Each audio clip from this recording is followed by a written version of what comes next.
Movie world media நேயர்களுக்கு வணக்கம். இன்னைக்கு நம்ம திருச்சிக்கு தான் வந்திருக்கோம். திருச்சியில யாரோட இன்டர்வியூ யாரை பார்க்க போறோம் அப்படின்னு பார்த்தீங்கன்னா, நம்ம மிஸ்டர் இந்தியா திரு கார்த்திக் குமார் அவருடைய ஹோம் டூர் நம்ம எடுக்க போறோம். எனக்கு தெரிஞ்சு அவர் எந்த ஒரு மீடியாவுக்கும் ஹோம் டூர் கொடுத்ததில்லன்னு நினைக்கிறேன். நம்மளுக்கு மட்டும் எக்ஸ்க்ளூசிவான ஹோம் டூர் இன்னைக்கு நம்ம பண்ண போறோம். ஸோ மிஸ்டர் கார்த்திக் அவருடைய ஹோம் டூர் எப்படி இருக்கு அண்ட் அவரை பத்தின நிறைய விஷயங்கள் எல்லாமே நம்ம அவருடைய இன்ஸ்டா மூலியமாகவும் சோஷியல் மீடியா மூலியமாகவும் நிறைய பார்த்துருப்போம். அதை பற்றி நம்ம டைரெக்டாகவே ஒரு கான்வர்சேஷன் வச்சுக்கலாம் அப்படின்ற மாதிரி தான் இன்றைக்கி நம்ம வந்திருக்கோம். வாங்க போய் பார்த்துடலாம். இதுதான் அவருடைய வீடு.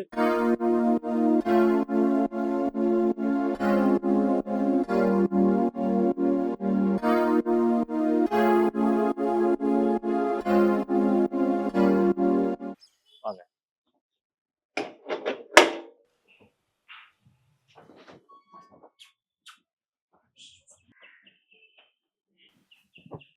எஸ் வில் C.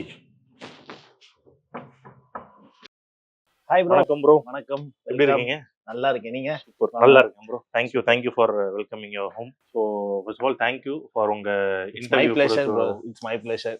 Thank you for home tour and இன்டர்வியூக்கு. ஓகே. அதை பற்றி டீட்டெயிலாக பார்க்க வந்திருக்கோம். ஹோம் டூர் அப்படியே போயிடலாமா? Sure bro. அதான் ஃபர்ஸ்ட் டைம் இது ஹோம் டூர். யாருக்குமே இது வரைக்கும் பண்ணதில்ல. சூப்பர், பக்கா. அப்போ வந்து நம்ம மிஸ்டர் இந்தியா கார்த்திக் அவருடைய ஃபர்ஸ்ட் எக்ஸ்க்ளூசிவ் ஹோம் டூர் நம்மளுக்கு தான் கொடுத்துருக்காங்க. Thank you so much. போகலாம்.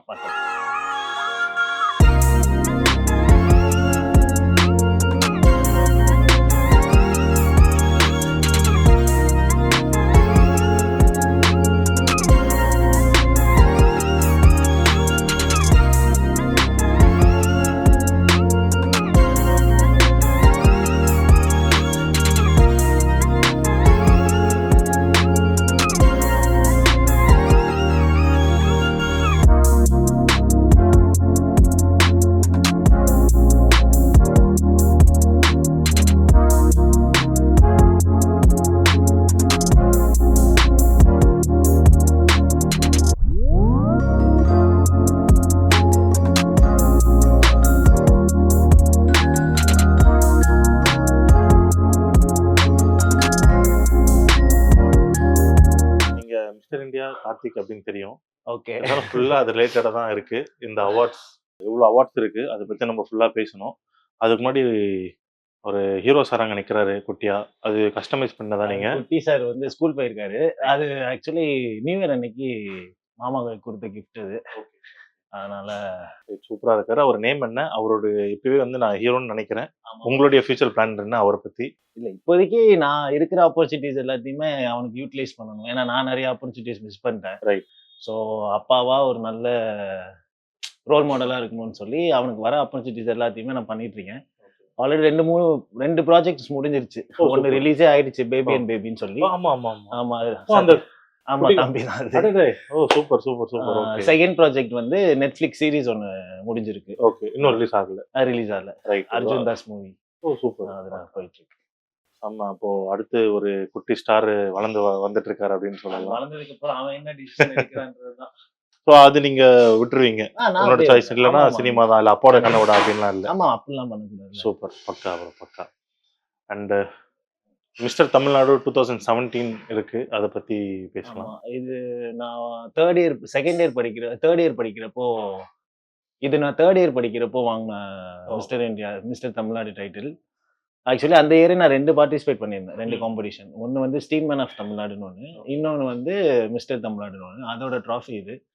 ஸோ ஸ்டீல்மேனுக்கு சர்டிஃபிகேட்ஸ் இருக்கு. எப்போதுலேருந்து நீங்க உங்களோட ஜிம் இதுதான் அப்படின்ற மாதிரி நீங்க இது ஸ்டார்ட் பண்ண ஆரம்பிச்சீங்க? ஏன்னா காலேஜ் டைம்லேயே இது வாங்கிட்டீங்க அப்படின்றீங்க. ஆமா, நான் காலேஜ் டைம் தான் ஃபுல்லாவே பாடி பில்டிங் பண்ணது. ஓஹோ. அண்ணன் தவறிட்டனால என்ன பண்றதுன்னு தெரியல. ஸோ டிப்ரெஷன்ல இருந்து வெளியே வரணும், ஜிம் க்ளோஸ் நாலேஜ். ஸோ அந்த மைண்ட் சேஞ்ச் பண்ணிட்டு தான் வந்து. ஸோ அப்போ ஒரே பையன், நிறையா ரிலேஷன்ஸ் ப்ராப்ளம்ஸ், வேற ரிலேட்டிவ்ஸ் நிறைய ப்ராப்ளம். அப்படியே அப்படியே என்ன சொல்றது, ஒரு மாதிரி தனிமையில இருந்த மாதிரியே இருந்தது. சரி ஓகே, ஜிம் போய் உடம்பு மாற்றுவான்னு சொல்லிட்டு ஆரம்பிச்சது. சரி ப்ரொடக்டிவா ஒர்க் பண்ணணும்னு சொல்லி அப்படியே காம்படிஷன்ஸ் ஸ்டார்ட் பண்ணேன். அது அப்படியே படிப்படியா காலேஜ்ல இருந்து ஸ்டேட்ல இருந்து நேஷனல் வரைக்கும் அப்படியே போச்சு. காலேஜ்ல இருந்து தான் அந்த ஸ்டார்ட் அப். காலேஜ்ல தான் ஸ்டார்ட் ஆச்சு, காலேஜ்ல தான் முடிஞ்சிச்சு. நான் அதுக்கப்புறம் காலேஜ் ஃபைனல் இயர் 2018ல முடிச்சேன். அதுக்கப்புறம் எந்த ஒரு பாடி பில்டிங் காம்படிஷனுமே பண்ணல. அடுத்து ஃபுல் இந்த குட்டி குட்டி கப்ஸ் இது எல்லாமே வந்து ஸ்போர்ட்ஸ். ஸ்கூல்ல சின்ன வயசுல இருந்து ஸ்போர்ட்ஸ் வாலிபால் பிளேயர். நான் ஷார்ட் புட் பிளேயர். ஸோ அதில் வாங்கின ட்ராஃபீஸ் அண்ட் பைஜூஸ்ன்னு சொல்லிட்டு ஒரு கார்பரேட் கம்பெனியில் ஜாயின் பண்ணேன். சீக்கிரமாகவே கல்யாணம் ஆயிடுச்சு எனக்கு, 23 வயசுலேயே கல்யாணம் ஆயிடுச்சு. ஸோ அப்போ வந்து சரி ஓகே நம்மளை நம்பி ஒரு பொண்ணு வராங்க, பேஷனை கொஞ்சம் ஸ்டாப் பண்ணிட்டு ப்ரொஃபஷ்னலாக வந்து இன்கம் சோர்ஸ் பேஸை வந்து பில்ட் பண்ணலாம் அப்படின்னு சொல்லி ஸ்டார்ட் பண்ணது. அப்படியே பைஜூஸில் நான் தான் சொன்னேன்ல எது பண்ணாலும் ப்ரொடக்டிவாக பண்ணுவேன். ஸோ அதில் பைஜூஸில் விட்டு புகுந்து விளையாண்டேன். Number 1 employee. நம்பர் 1 எம்ப்ளாயி தமிழ்நாட்டில். ஸோ பைஜூஸ்ல எம்ப்ளாயி, நம்பர் 1 எம்ப்ளாயி தான். அதுக்கப்புறம் 2-3 கம்பெனி ஷிஃப்ட் ஆனேன். ஸோ அதுலேயும் டாப் எம்ப்ளாயி தான். அதோட அவார்ட்ஸ் எல்லாம் அதில் அங்கே இருக்குது. Like 12 lakh revenue milestone, 1 crore milestone. ஆமாம், அது என்னன்னா பைஜூஸில் வந்து ஜாயின் பண்ண 1 இயர்லேயே 1 crore ரெவென்யூ பண்ணேன். சூப்பர். சேல்ஸ் அண்ட் மார்க்கெட்டிங் டீமில் இருந்தது. ஸோ 1 இயர்லேயே வந்து பார்த்தீங்கன்னா 1 crore ரெவென்யூ. அது ஒரு ஜாலியாக இருந்தது.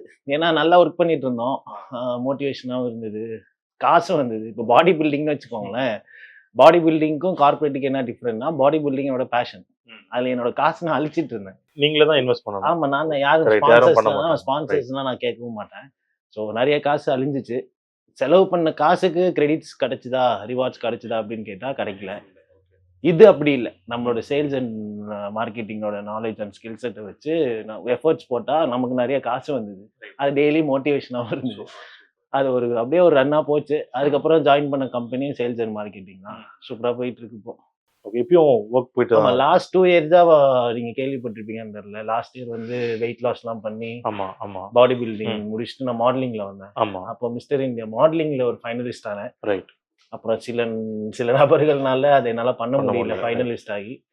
சரி ஓகே, இவ்வளோ ட்ரை பண்ணிட்டோம், 9 வருஷமா ஹார்ட் ஒர்க் போட்டு எஃபோர்ட்ஸ் போட்டுட்டு இருக்கோம். சரி லாஸ்ட் இயர் ட்ரை பண்ணலான்னு சொல்லி ஸ்டார்ட் பண்ணது தான் இந்த வருஷம் 2015 கண்டென்ட் போஸ்ட் பண்ணிட்டு இருந்தேன். ரைட். இப்போ நான் ஜாப்ல இருந்தேன்னா என்னால் இதெல்லாம் பண்ண முடியாது. 9 to 5 நான் வந்து ஜாப் போனதுக்கு அப்புறம் இதெல்லாம் எடுத்து டெடிக்கேட்டடா பண்ணுவேனான்னு கேட்டால் பண்ணிருக்க முடியாது. ஸோ அதனால லாஸ்ட் 1.5 இயர்ஸா வந்து பார்த்தீங்கன்னா கார்பரேட்ல இல்லை, வீட்டில் வெட்டியாக தான் இருந்தேன். ஸோ இப்போ எல்லாமே failure. 10 years of hard work வந்து எல்லாமே வந்து எங்கே போய் முடிஞ்சிச்சுன்னா ஃபெயிலியரில் தான் முடிஞ்சுது. ஸோ அதனால லாஸ்ட் ஒரு 2 weeks முன்னாடி தான் கம்பெனியில் ரீஜாயின் பண்ணேன்.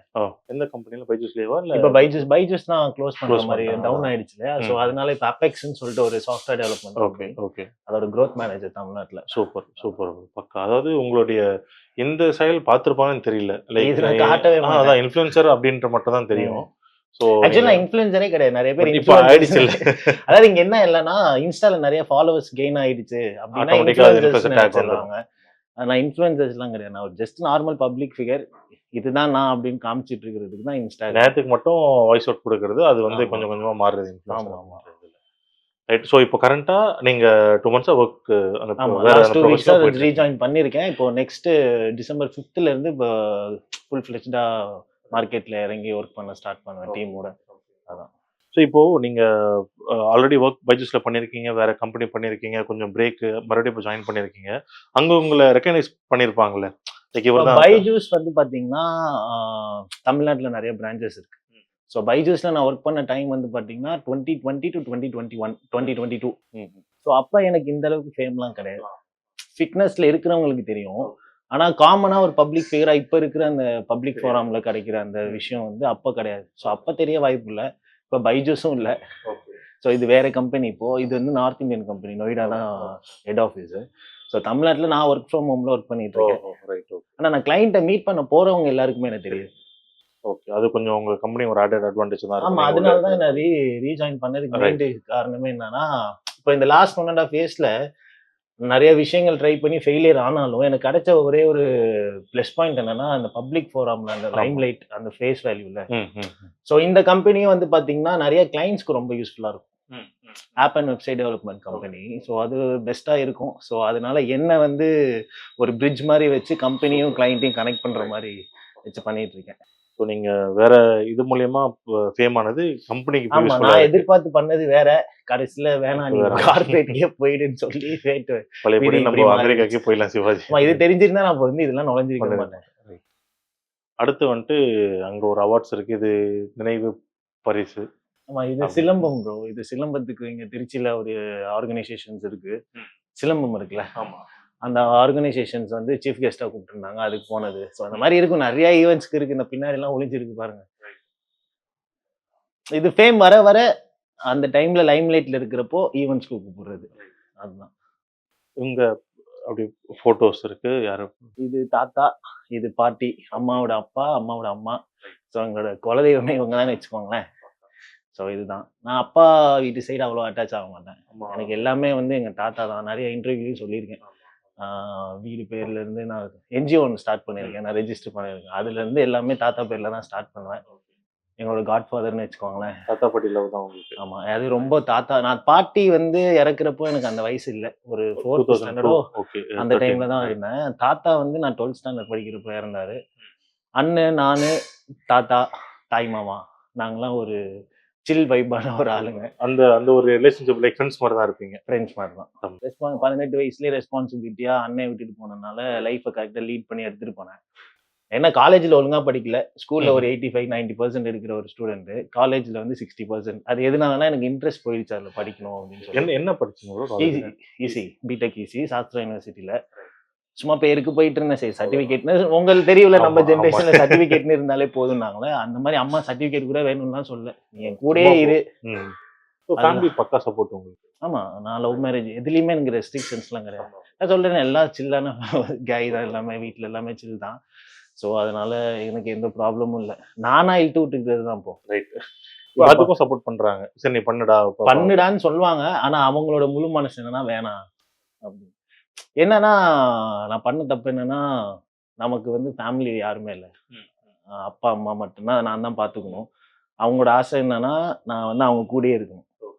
பை காட் கிரேஸ் தான் நான் இப்போ மந்த்லி 1 lakh 1.5 lakh சம்பாதிக்கிறேன் அப்படின்னா காட் கிரேஸ் தான். திருச்சியில இருந்தே எப்படி எல்லா கம்பெனியும் ஆஃபர் பண்ணுவோம்.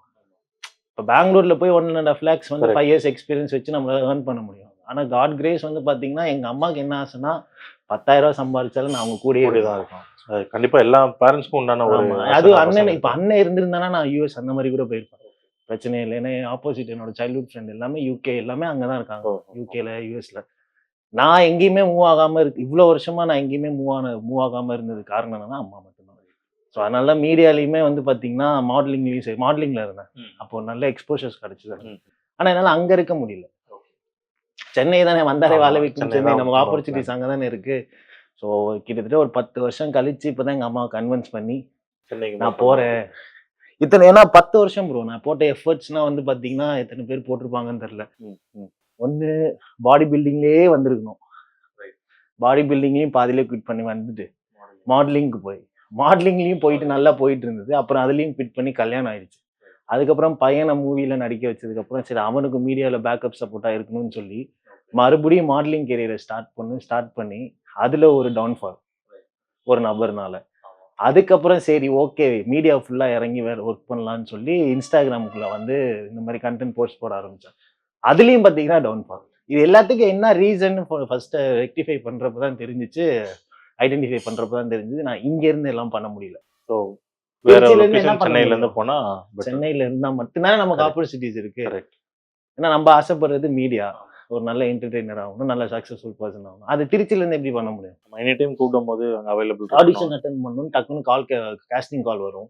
நம்ம திருச்சியில இருந்து பஸ் ஏறி எப்படி போவீங்க, ஃபிளைட் பிடிச்சிட்டு எப்படி போவீங்க? ஸோ அதுதான் பெரிய டிராபேக். இப்போ வீட்டில் கேட்டிருக்கேன், சரி போயிட்டு வா அப்படின்னு விட்டுருக்காங்க. ஸோ ஃபைனலி நான் வீடியோவில் பார்த்த ஒரு டிவி அது இப்போ நான் பார்க்குறேன். இந்த டிவி தானே அது நமக்கு ஸ்ட்ரைக் அடிச்ச டிவி. இதேதான். எங்க உட்காந்து பேசிட்டு இருந்தீங்க? இங்க டேபிள்ல வச்சுட்டு லேப்டாப் ஓபன் பண்ணி வச்சிருந்தேன். பிக் பாஸ் ரிவ்யூ கேக்குறீங்களா? அதேதான். அடுத்து நம்ம ஃபேமிலி போட்டோ இருக்கு. ஆமா, இது வந்து கல்யாணம் அப்போ எடுத்த போட்டோ. நல்ல தெரியுதா லைட்டா மூஞ்சிலாம் ஊதுன மாதிரி. எதனாலனா 2022ல வந்து மாடலிங்ல இருந்தேன். அப்ப கடைசியா ஒரு இந்தியன் மீடியா ஒர்க்ஸ்ன்னு சொல்லி ஒரு ஃபேஷன் ஷோ ஸ்டாப்பராவா ஈவெண்ட் போயிருந்தேன். அது பண்ணி ஒரு 2 வாரத்துல வீட்டுல கல்யாணம் பண்ணிடலாம் அப்படின்னு பிளான் பண்றாங்க. சரி இதுக்கப்புறம் எங்க மாடலிங் பண்ணிக்கிட்டு இப்போ இந்த கண்டெஸ்ட்டுக்குன்னு போகணும்னு வச்சுக்கோங்களேன், பக்காவா வந்து டெடிக்கேட்டடா ஒர்க் பண்ண ஆரம்பிச்சேன். சாப்பிட மாட்டேன், ப்ராப்பரான டயட்ல இருப்பேன். கண்டெஸ்ட் முடிஞ்சிருச்சுன்னா அன்னைக்கு நைட்ல இருந்து ஜாலியா சாப்பிட ஆரம்பிச்சிடும். நான் மற்ற பர்சன் மாதிரி ஃபிட்னஸ்குள்ள வந்ததுக்கு அப்புறம் அப்படியே ஸ்ட்ரிக்டா லைஃப் ஸ்டைல மாத்துற பர்சன் நான் கிடையாது. நான் எப்படின்னா இப்போ ஒரு 6 months கழிச்சு நமக்கு ஒரு மூவி ப்ராஜெக்ட் வருதுன்னு வச்சுக்கோங்க. 3 monthsக்கு முன்னாடி வந்து டயட்ல இருப்பேன். அந்த 3 மாசம் மட்டும் பயங்கர ஸ்ட்ரிக்டா இருப்பேன். சீட் மீல் ஒரு வாட்டி கூட பண்ண மாட்டேன். டிசிப்ளின் பக்கா டிசிப்ளின். ஏன்னா நமக்கு ஒரு ப்ராஜெக்ட் இருக்கு, அதுக்காக டெடிக்கேட்டடா ஒர்க் பண்ணுவோம். அந்த ப்ராஜெக்ட் முடிச்சதுக்கு அப்புறம் பேக் டு நார்மல் லைஃப் வந்துடும். ஸோ அதனாலதான் எனக்கு இந்த லாஸ்ட் 10 இயர்ஸ்ல வந்து பாத்தீங்கன்னா 13 டிரான்ஸ்ஃபர்மேஷன் இருக்கு. குண்டாய் ஒல்லியாய் குண்டாய் ஒல்லியாய். இப்ப லாஸ்டா பார்க்கும்போதே அப்படிதான் இருக்கு. ஆமா, இப்ப கூட நான் ஒரு 12th டிரான்ஸ்ஃபர்மேஷன் தானே ஜனவரி ஸ்டார்ட் பண்ணேன். ஜிபி முத்து அந்த உடம்ப குறைச்சு இப்ப பாருங்க மறுபடியும் தொந்தி ஆயிடுச்சு. ஏன்னால இந்த வருஷம் ப்ராஜெக்ட் 2 பயங்கரமான ஒரு பெரிய ப்ராஜெக்ட். Right. அந்த ப்ராஜெக்ட் வேணான்னு உங்களுக்கு தெரியும், நான் நார்மல்ல சொல்லியிருந்தேன். அந்த ப்ராஜெக்டும் இல்ல. அப்புறம் வந்து நானும் ராபர்ட் மாஸ்டர் சேர்ந்து ஒரு மூவி பண்றது, அதுவும் போயிடுச்சு. அதனால ஃப்ரஸ்ட்ரேஷன் என்ன பண்ணிட்டேன், ஃபிட்னஸ் அப்படியே பிரேக் பண்றேன். இப்போ மறுபடியும் தொப்பை ஆயிடுச்சு. இப்போ மறுபடியும் 3 மாசம் கழிச்சு ஏதாவது ப்ராஜெக்ட் வந்துச்சுன்னா மறுபடியும் ஒரு 3 months ஒர்க் பண்ணுவேன். அந்த உங்க லவ் லைஃப் பத்தி சொல்லுங்க. அது அது புரியாத புதிரா எப்படி நிறைய ஆரம்பிச்சது? பேர் கேட்டது என்னன்னா லவ் லைஃப் தான் எல்லாம் கேட்டீங்க. சரி, ஓகே, எக்ஸ்க்ளூசிவா உங்களுக்கு சொல்லலாம்.